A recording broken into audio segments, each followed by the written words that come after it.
ocupa a tribuna. Uma declaração de líder, bancada do PTB na sequência.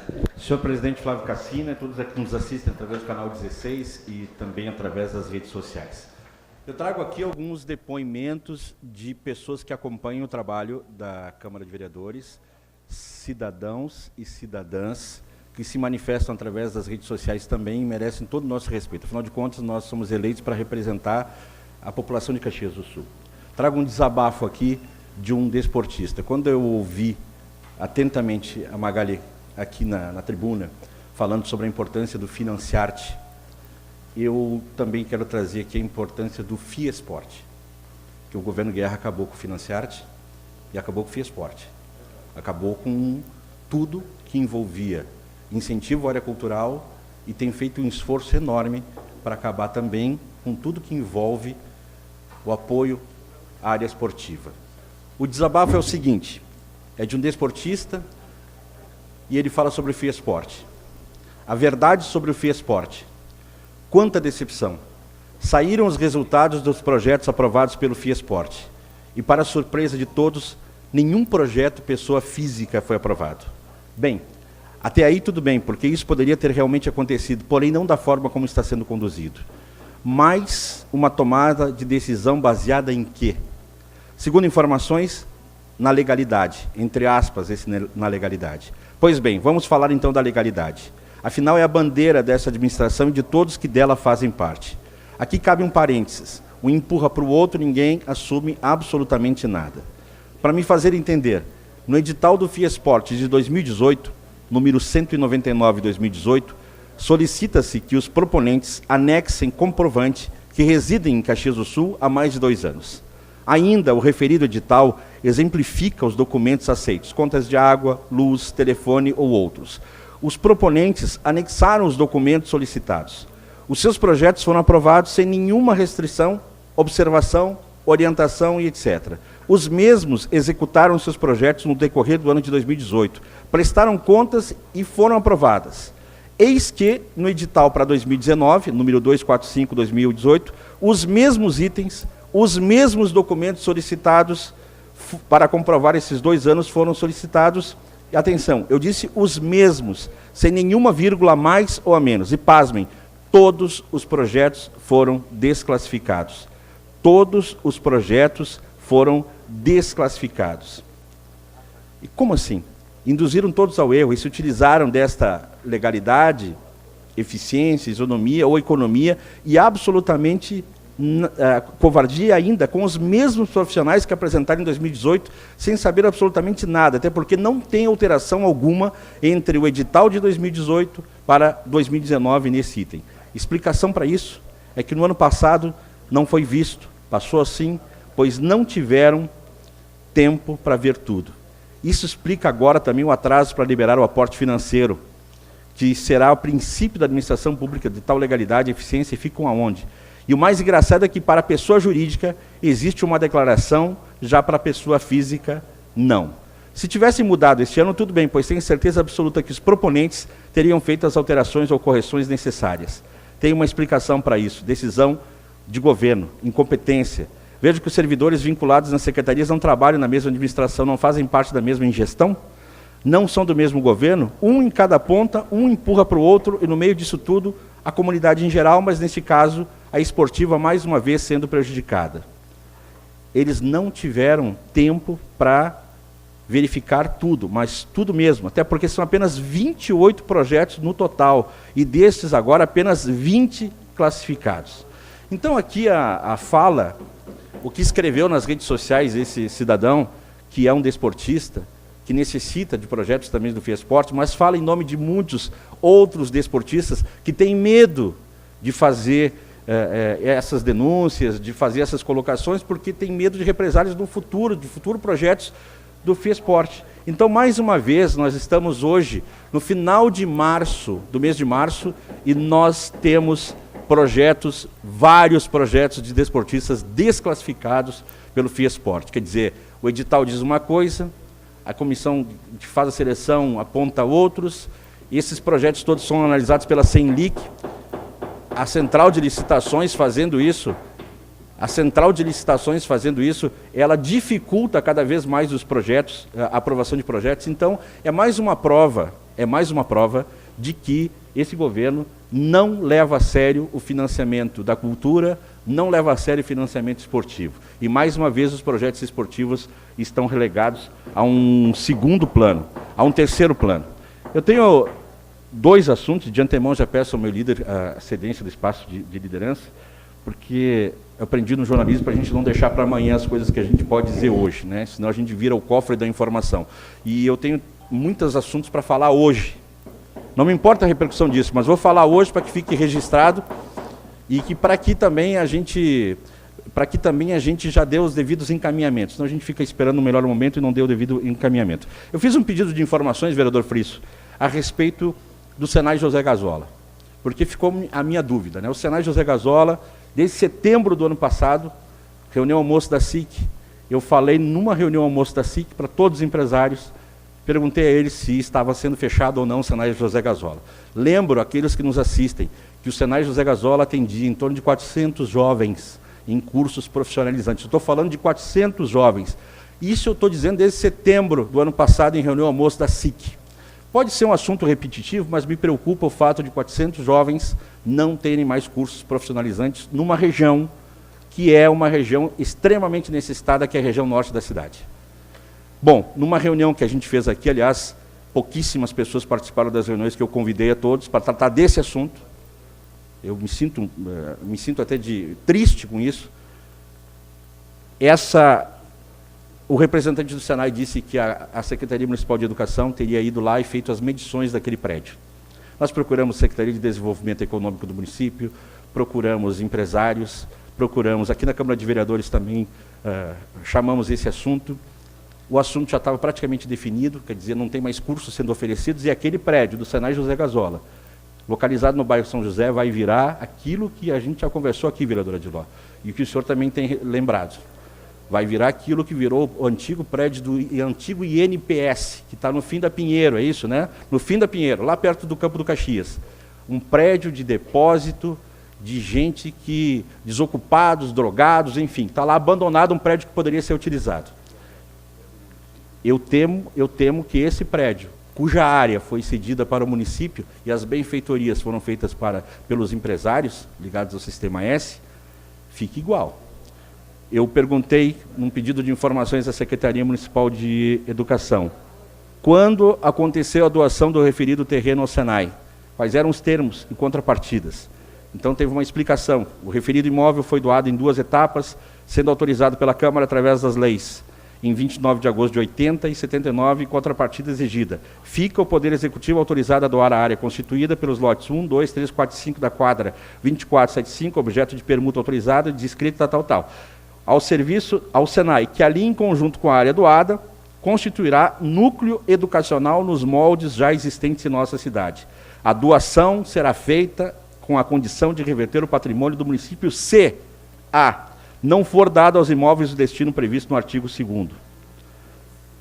O imóvel está ali agora sem nenhum tipo de ocupação, só com máquinas dentro. Então, ele já está infringindo o artigo 2º, quer dizer, tem uma área doada pelo município, e o imóvel não está sendo utilizado para a educação profissional.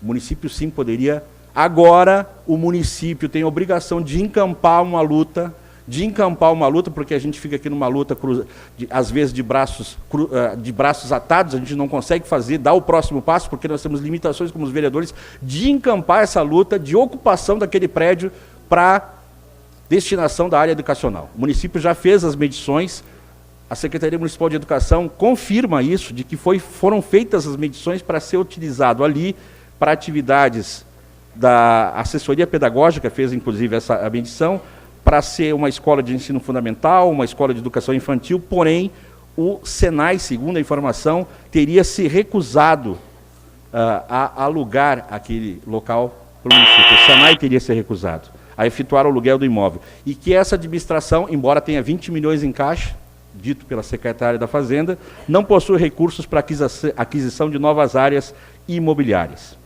A Prefeitura realizou alguma mobilização junto à Fiergs para auxiliar o Senai José Gazola a se manter adaptado para garantir a continuidade dos cursos no local?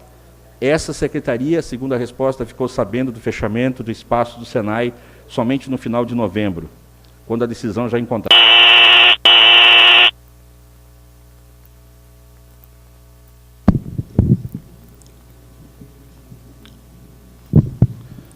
Declaração de líder. Sigo então a declaração de líder. Obrigado, vereador. Obrigado. Essa secretaria ficou sabendo da decisão do fechamento do espaço pelo Senai somente no mês de novembro, quando a decisão já encontrava-se tomada.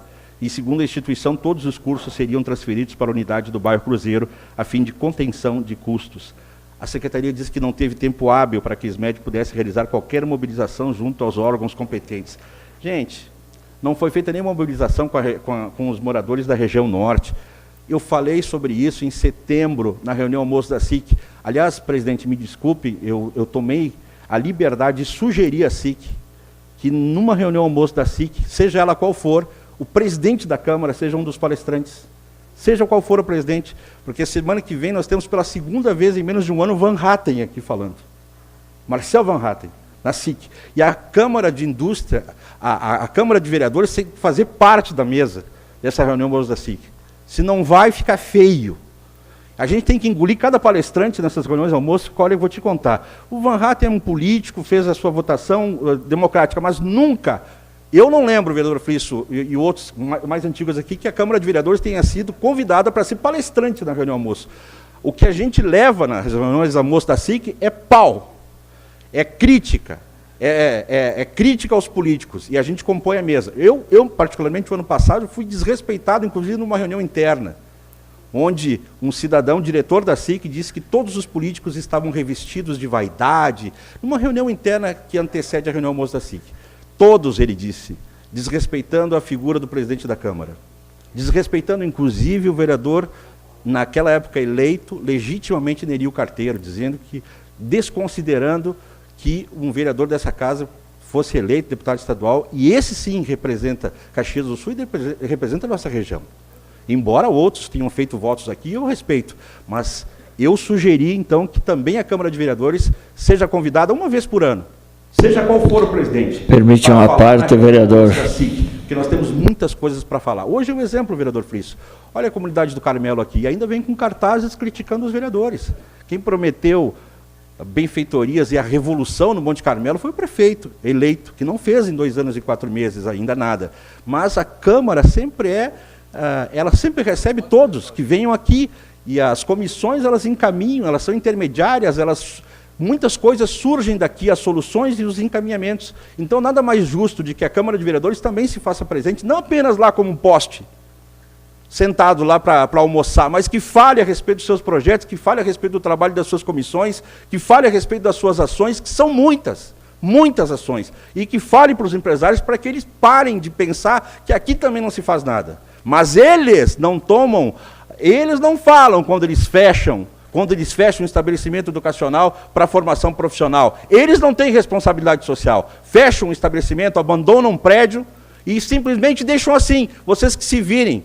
Querem pegar o ônibus do Reolon, do Belo Horizonte, do Santa Fé e ir para o que se virem. Querem procurar empresa para suas cotas profissionais, batam na porta da empresa e procurem. Então, realmente, a resposta da ISMED não me surpreende, porque a ISMED é omissa.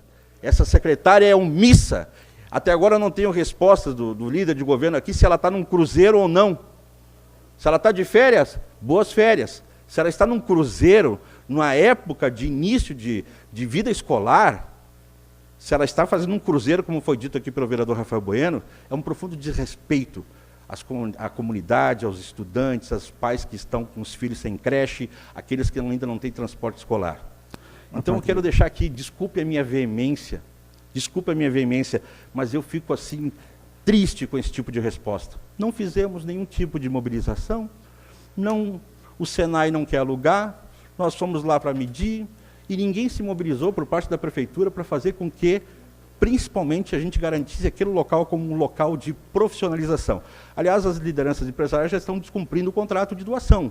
Se aquele prédio não vai ser utilizado para educação profissional, aquele prédio, mesmo as benfeitorias, não só a área de terra, precisa ser utilizado pelo município. E o município precisa tomar parte disso, precisa ir atrás disso, se mobilizar. E isso é tarefa da secretária de Educação, do secretário municipal de Desenvolvimento Econômico, do prefeito, do seu chefe de gabinete. Aliás, o chefe de gabinete está na Itália? Já foi? Porque se eu soubesse que o chefe de gabinete ia ficar tanto tempo na Itália, eu teria entregado a ele meus documentos para fazer a minha cidadania italiana. É muito tempo. É muito tempo. Poderia me ajudar nisso. Mas, enfim, essas coisas, vocês que nos assistem, essas coisas ficam para trás. A assinatura de um protocolo de intenções, sei lá o quê, na Itália, 14 dias, é prioridade desse governo. Essas coisas ficam para trás. Para que educação profissional? Para que acolher 400 jovens num local de extrema vulnerabilidade, como a região norte de Caxias do Sul? As prioridades são outras. Isso tem que ficar claro, vereadora Adiló. O PSB, eu quero avisar aqui, o PSB tem estudado, tem feito reuniões e nós temos projeto até 2040 para Caxias. Nós estamos discutindo isso com seriedade. Nós não viemos aqui só para denunciar coisas. As nossas investigações e as nossas falas são baseadas em fatos, em entrevistas, em denúncias. A gente tem levado isso para o Ministério Público, a gente tem cobrado, não é só denuncismo. E nós temos um projeto sério. Seja qual for lá, surgem aqui muitos candidatos a prefeito, surgem muitas lideranças a prefeito, isso é legítimo. Legítimo. O que não dá mais para continuar, vereadora Adiló, é um governo como esse aí que está aí. Um governo que não dialoga, um governo que escanteia projetos do Fiesport, um governo que deixa num segundo plano a cultura, um governo que não intermedia questões de ensino profissionalizante, um governo que prioriza uma viagem para a Itália de 14 dias com custo do nosso bolso, do bolso da população. Um governo que prioriza irmão na chefia de gabinete, um governo que prioriza a mulher do vereador na Codeca como CC, um governo que prioriza a cunhada num outro cargo, um governo que põe parentes apenas ocupando cargos. Isso não ganha repercussão, mas a gente tem que falar sobre isso aqui. Não ganha repercussão, mas isso é indecência, isso é imoralidade, isso não é nova política, isso é velha prática política, que esse governo tem feito há 2 anos e 4 meses. Tem feito há 2 anos e 4 meses. Vereador Adiló, o seu à parte. Obrigado pela parte, vereador Meneguzzi. Eu quero, em primeiro lugar, lhe cumprimentar por abordar esse tema do Senai, porque é muito importante. Caxias, o patrimônio principal de Caxias é a qualidade da mão de obra. A nossa infraestrutura aqui não atrai ninguém para vir investir aqui. Dos poucos atrativos que justifica as empresas virem se instalar em Caxias é a qualidade da mão de obra. E Vossa Excelência aborda muito bem, nós não podemos perder essas escolas. Por ali passaram muitos bem-sucedidos profissionais que tiveram o começo da sua caminhada. E eu chamo a atenção os empresários de Caxias. Eu fui empresário a vida inteira, me considero. Cometem uma falha muito grave. Ontem estiveram com o governador Eduardo Leite e não tinha um deputado junto. Tinha o senador Reins, ok, defensor do Porto de Torres. Mas os 3 deputados representantes de Caxias tinham que estar juntos. Os empresários têm que aprender a se aproximar dos políticos, somar. Nós não vamos a lugar nenhum desse jeito. Eu nem falo em me convidar, que sou o primeiro suplente do PTB, que ajudaria com muito gosto, mas eu falo dos 3 que têm cadeira na Assembleia, o deputado Neri, deputado Pepe e deputado Burgo. E não estavam lá, pelo menos na foto, e não foram citados. Então, ou os empresários aprendem a somar esforços, ou não entenderam que a política é o canal para se conquistar essas coisas. Obrigado pela parte. Vereador Adiló. E para encerrar, eu tenho 1 minuto e 20 aqui, presidente Cassina. Eu só peço a tolerância de mais 30 segundos, que eu quero botar um áudio para encerrar com um assunto sobre saúde.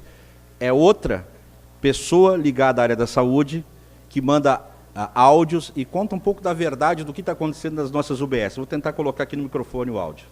As UBSs, elas ainda funcionam com esse tipo de atendimento, porque são os próprios profissionais que estão comprando pilhas para os seus otoscópios e oxímetros. O oxímetro é um aparelho que tu põe no dedo do paciente, se você não sabe, né? Você vê quanto ele está saturando. Uma criança com crise de asma, ou alguém com alguma insuficiência ventilatória, algum problema de pulmão, pneumonia, ela satura quando ele acusa no aparelho, o ideal é que fique acima de 92, né? Paciente às vezes com esforço respiratório ou cianótico, né? Roxo, com os lábios roxos, nariz roxo, é falta de oxigenação, e a gente consegue aferir isso colocando o oxímetro, que também depende de pilha, bateria para funcionar. Quando esses aparelhos das UBS funcionam é porque tem algum profissional comprando, né? Eu, nas nossas reuniões de equipe, eu várias vezes falei, olha gente, não comprem, porque parece que está em pleno funcionamento, se a coisa, se não tem como aferir por falta de pilha, você vai ver esse paciente, você vai evoluir para ter um respaldo, né? Por falta de pilha no equipamento onde se afere tal sinal vital, não foi possível aferir, né? Enfim, a gente tem que registrar no prontuário do paciente o porquê não foi feito tal procedimento, né? Isso te livra de ser punido em algum momento se o paciente vem a óbito, se isso cai na mão, se cai na justiça um dia desse aí, né? Dizer que a gente está sendo cobrado a prestar um serviço de excelência, com um sorriso no rosto, sendo punido com decreto aí que proíbe férias de inverno, folgas, que é onde a gente consegue dar uma desacelerada, uma descansada, e tá todo mundo adoecendo dentro dessas UBSs de tanto se incomodar, sabe? É uma pouca de uma vergonha tudo isso que está acontecendo, tá todo mundo adoecendo, os profissionais de saúde estão adoecendo, essa é a verdade, tá todo mundo esgotado, cansado. E eu recebi também outros áudios, mas assim, o tempo estourou e eu agradeço pela tolerância, mas esse é um depoimento de uma pessoa que trabalha numa UBS em Caxias do Sul. E ela disse, Alberto, se quiser citar meu nome, não tem mais nada a perder.